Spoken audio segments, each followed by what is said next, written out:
Hello friends, welcome to our channel PKR technical classes. जैसा कि आपको पता है, मेरी last series spring and its types के ऊपर चल रही है मैकेनिकल इंजीनियरिंग मशीन डिज़ाइन में।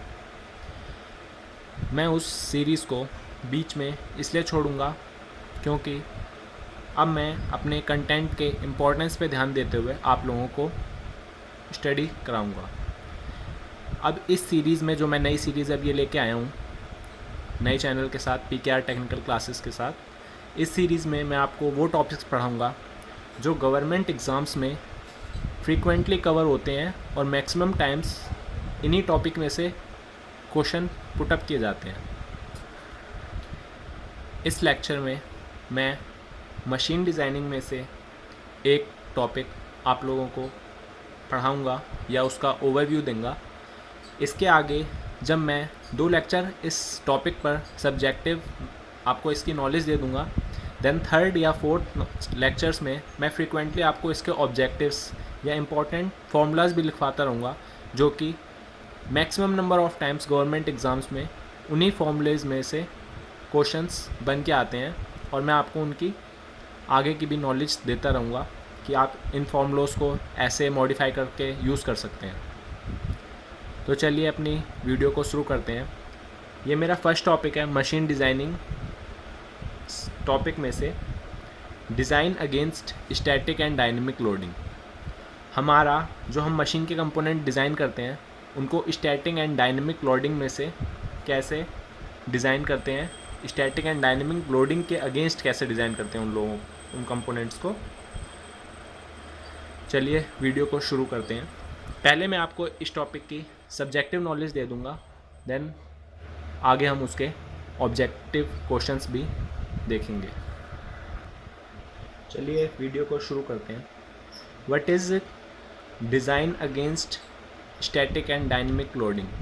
फर्स्ट ऑफ ऑल हमको ये समझना पड़ेगा कि मशीन का जो कंपोनेंट होता है उसका फेलियर होता क्यों है। स्टैटिक एंड डायनेमिक लोडिंग की वजह से होता है मशीन कंपोनेंट का failure. Static and dynamic loading होती किस वजह से है, चलिए पहले उसको समझते हैं। तो हमारा फर्स्ट पॉइंट है, मशीन के जो पार्ट्स होते हैं, that is machine parts fails when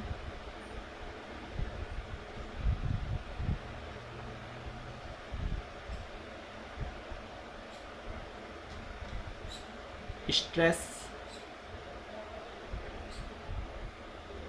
induced in it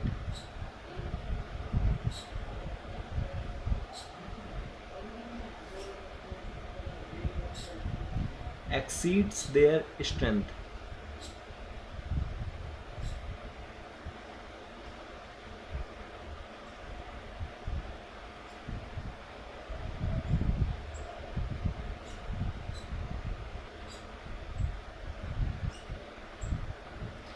first point में मैं आपको ये समझाना चाह रहा हूँ, जैसे भी कोई भी एक पर्टिकुलर कंपोनेंट होता है किसी भी मटेरियल का, उसकी एक पर्टिकुलर स्ट्रेंथ वैल्यू पहले से ही कांस्टेंट रहती है कि इस मटेरियल में इस पर्टिकुलर कंडीशंस में इसकी ये स्ट्रेंथ होती है।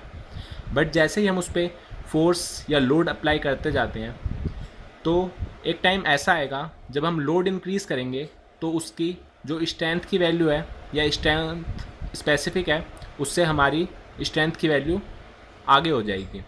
तो जब मटेरियल की स्ट्रेंथ की वैल्यू और जब हम लोड अप्लाई करें उसकी स्ट्रेंथ की वैल्यू दोनों एक्सीड कर जाएंगी, मतलब जो हमारी अप्लाइड स्ट्रेंथ की वैल्यू है वो एक्सीड कर जाएगी, तो मटेरियल का फेलियर हो जाएगा।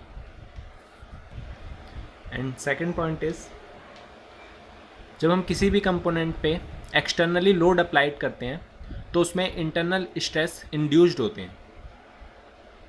External load causes external load causes internal stress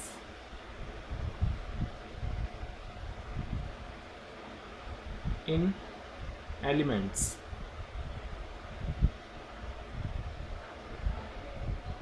internal stress in elements. Don't mind the spellings, I'm just writing it shorts here. Okay, तो जैसा कि आप सेकंड पॉइंट रीड कर पा रहे हैं, external load causes internal stress in elements.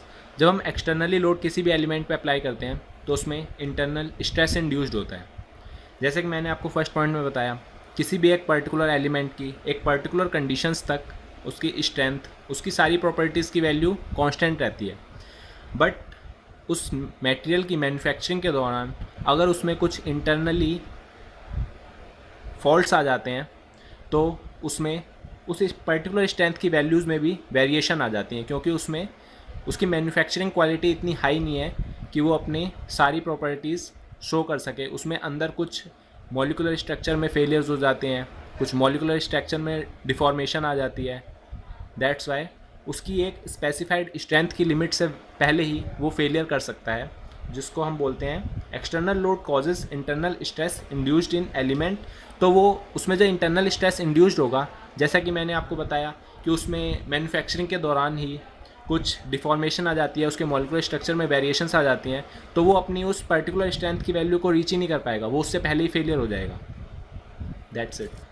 हम अपने टॉपिक्स को शॉर्ट में समझेंगे ताकि हम न्यूमेरिकल्स एंड ऑब्जेक्टिव क्वेश्चंस को ज़्यादा से ज़्यादा कवर कर सकें। इसलिए मैं आपको पॉइंट टू पॉइंट समझाता हुआ चलूँगा। व्हाट आर, जो भी मैं टॉपिक आपको पढ़ा रहा हूँगा उसको पॉइंट टू पॉइंट समझाता चलूँगा ताकि हम ज़्यादा से ज़्यादा ऑब्जेक्टिव क्वेश्चंस कवर कर सकें। ऐसा हमारा पर्सपेक्टिव ये है इस समय कि हम गवर्नमेंट पॉइंट ऑफ व्यू से तैयारी कर रहे हैं, तो सब्जेक्टिव नॉलेज पे हम थोड़ा कम ध्यान देंगे। Now the next one is loading. हम लोडिंग किस किस वे में अप्लाई कर सकते हैं, ये भी कई बार पूछ लिया जाता है। और आपने देखा होगा इस बार अब तो कई गवर्नमेंट एग्ज़ाम्स में हमसे सब्जेक्टिव क्वेश्चंस भी आने लगे हैं। जैसा कि मैंने लास्ट ईयर गेट के क्वेश्चन पेपर में देखा था, उसमें आपसे सब्जेक्टिव क्वेश्चंस भी पूछे गए थे जिसमें आपको थ्योरेटिकली आंसर देना था, but majority of questions objective थे, बट कुछ क्वेश्चन सब्जेक्टिव भी थे। इसलिए मैं आपको ये एक ओवरव्यू दे रहा हूँ, जस्ट आप उसको माइंड में रहे कि आप ये पर्टिकुलर चीज़ ये होती क्या है। तो लोडिंग कितने तरीके से हमें किसी भी एलिमेंट पे अप्लाई कर सकते हैं। First one is energy transmitted by it.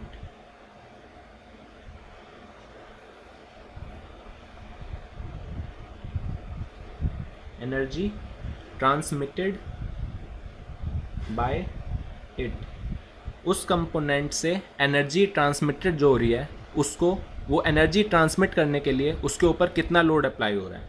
जैसे कि एक रोटेटिंग शाफ्ट है, उसको एक स्प्रॉकेट से दूसरे स्प्रॉकेट तक रोटेट करने के लिए कुछ ना कुछ टॉर्क एक एंड पे अप्लाई हो रहा होगा, फिर वो उस टॉर्क से रोटेट कर रही होगी शाफ्ट, फिर दूसरे एंड पे उसको ट्रांसफ़र कर रही होगी। तो जो उस टॉर्क को वो बियर कर रही है, उस टॉर्क को वो जो शाफ्ट अपने अंदर बियर कर रही है और रोटरी मोशन प्रोड्यूस कर रही है, तो उस टॉर्क से उसके अंदर कितनी बेंडिंग मूवमेंट या टॉर्शनल मूवमेंट कितना प्रोड्यूस हो रहा है और वो उसको बियर अप कर पा रही है कि नहीं, तो उसको एनर्जी ट्रांसमिटेड बाय इट। ये फर्स्ट लोडिंग हो गई, उसमें लोडिंग कैसे हो रही है। And dead weight, second one is dead weight.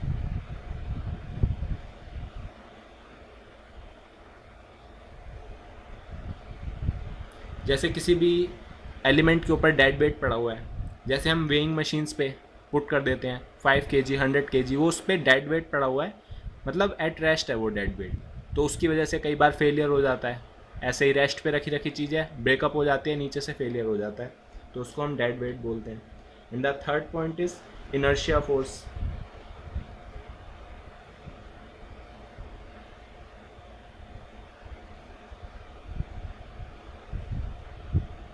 जब कोई बॉडी इनर्शिया में होती है, फोर्स में होती है, तो उस पर कितना लोड एक्ट कर रहा है। And the fourth one is thermal loading.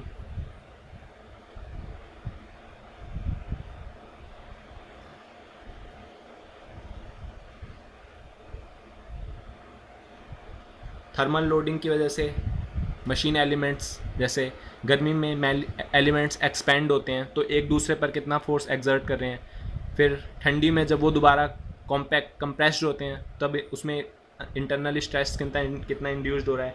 कई बार आपने देखा होगा जब ठंडियाँ आती हैं, जब मटेरियल कंप्रेस्ड करते हैं तो उनमें मटेरियल हेट्रोजेनिटी की वजह से उनमें क्रैक्स प्रोड्यूस्ड हो जाते हैं, और जब गर्मियाँ आती हैं तो उनमें थर्मल एक्सपेंशन होता है तो उनमें क्रैक्स प्रोड्यूस्ड हो जाते हैं।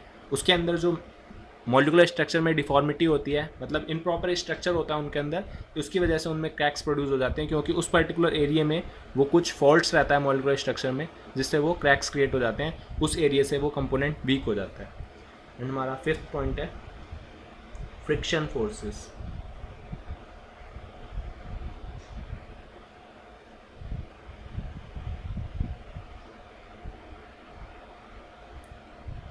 एंड ये 5 पॉइंट्स पढ़ लिया आपने। एंड लोडिंग, जैसे कि मैंने आपको बताया, लोडिंग स्टैटिक एंड डायनेमिक हो सकती है। मैं आपको आगे बताऊंगा डायनेमिक लोडिंग क्या होती है, आपको वैसे यूजुअली पता ही होगा, जस्ट मैं उसको डिफाइन कर दूंगा।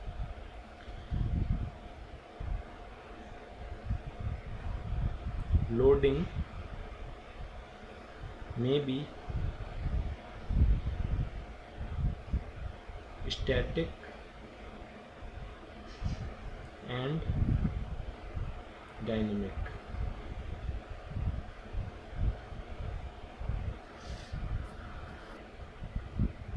Now we will study what is static loading.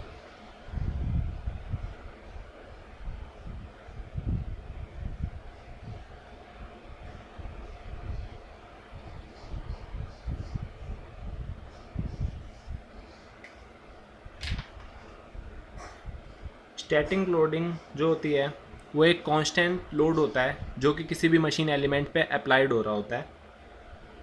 Load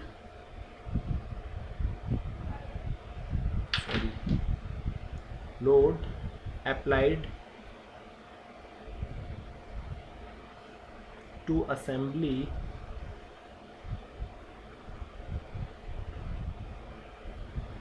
और ऑब्जेक्ट, और we can say element. Load applied to assembly or object, it does not change, it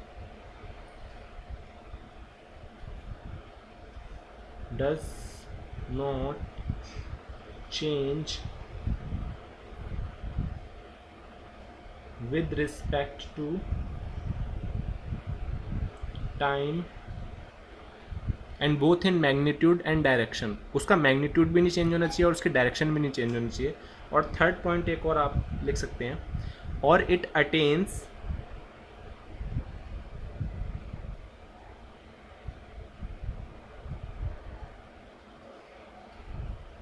uh steady value.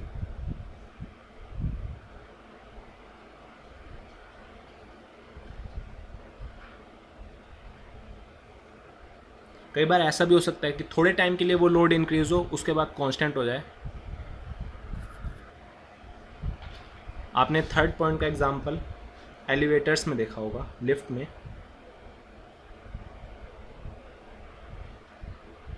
जैसे कि लिफ्ट में होता है 11, अगर उसमें 11 लोगों की कैपेसिटी है तो पहले एक आदमी चढ़ेगा, फिर 2 आदमी चढ़ेगा, तो उसमें फ्रैक्शंस ऑफ टाइम के लिए हमारी वैल्यू इंक्रीज़ होती रहती है, डिक्रीज़ होती रहती है। बट व्हेन उसमें जब उसकी मैक्सिमम वैल्यू है 11 लोगों को वो कैरी कर सकता है, तो जब 11 लोगों को वो कैरी कर लेगा तो उसके बाद उसकी वैल्यू कांस्टेंट हो जाएगी। जब उसमें 11 लोग पुट इन कर लेंगे तो उसके बाद वैल्यू उसकी कांस्टेंट हो जाएगी, उसमें अब और लोड अप्लाई नहीं किया जा सकता। तो इसलिए लोड अप्लाइड टू असेंबली और object, it does not change with respect to time both in magnitude and direction, और it attains a steady value. Example इसका एलिवेटर है। Now we will study for dynamic loading.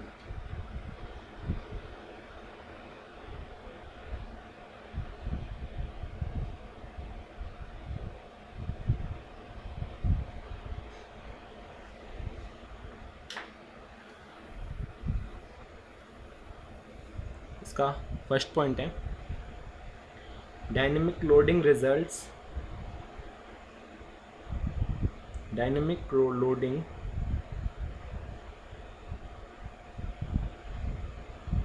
results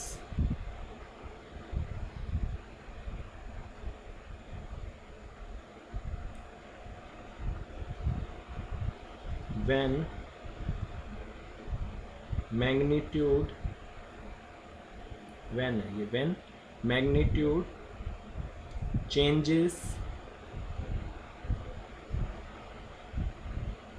with respect to time. जब load की value time के साथ increase हो रही हो या डिक्रीज हो रही हो तो उसको डायनेमिक लोडिंग बोलेंगे। And its second points are cyclic loading, cyclic load कह लीजिए आप, and impact loads. Impact load are types of are types of dynamic loading।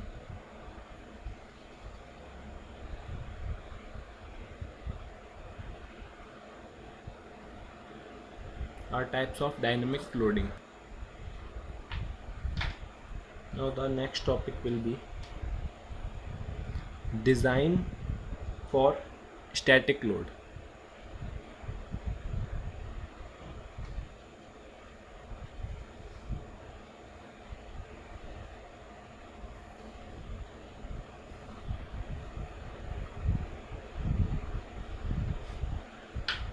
जब स्टैटिक लोड किसी भी मशीन एलिमेंट पे अप्लाइड हो रहा है तो हम उसका डिज़ाइनिंग कैसे करें। पहले तो हमको ये पता होना चाहिए कि उसके फेलियर कितने तरीके से हो सकते हैं। तो फेलियर क्राइटेरिया क्या क्या है जब स्टैटिक लोड अप्लाई हो रहा होगा। फेलियर क्राइटेरिया फर्स्ट है एक्सेसिव जो स्ट्रेस है, जैसा कि मैंने आपको बताया था, एक्सेसिव स्ट्रेस में result in yielding।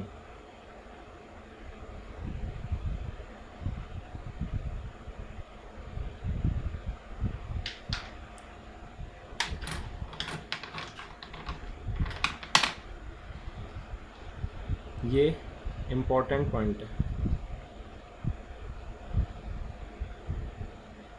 Excessive stress में रिजल्ट इन यील्डिंग, जब भी एक पर्टिकुलर ऐसे वैल्यू से एक्सेसिव जाएगा स्ट्रेस तो उसमें या तो यील्डिंग होना स्टार्ट हो जाएगी या फिर उसमें फ्रैक्चर हो जाएगा।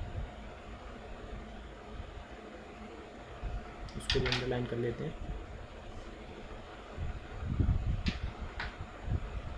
अब यील्डिंग किस में होगी एंड फ्रैक्चर किस में होगा ये पढ़ते हैं। In ductile material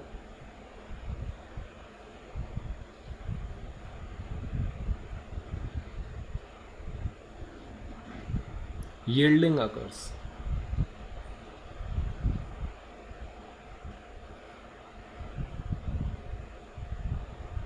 and in brittle material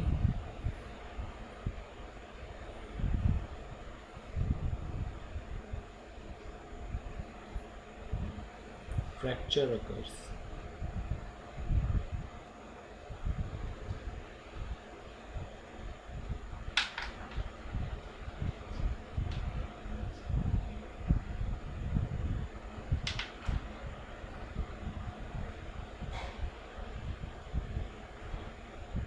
जब यील्डिंग होती है तो हमारा डिज़ाइन क्राइटेरिया यील्ड स्ट्रेंथ लेते हैं।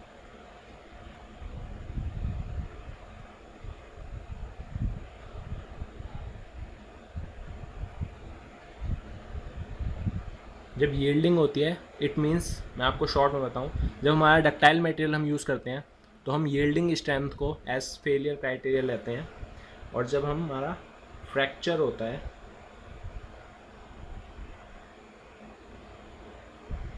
तो हम अल्टीमेट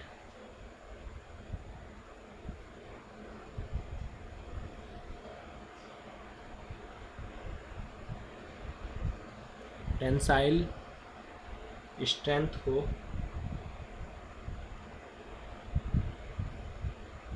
हमारा फेलियर क्राइटेरिया होता है।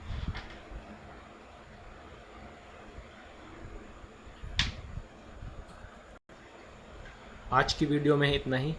नेक्स्ट वीडियो मैं यहीं से कंटिन्यू करूँगा, so please join, wait for next lecture.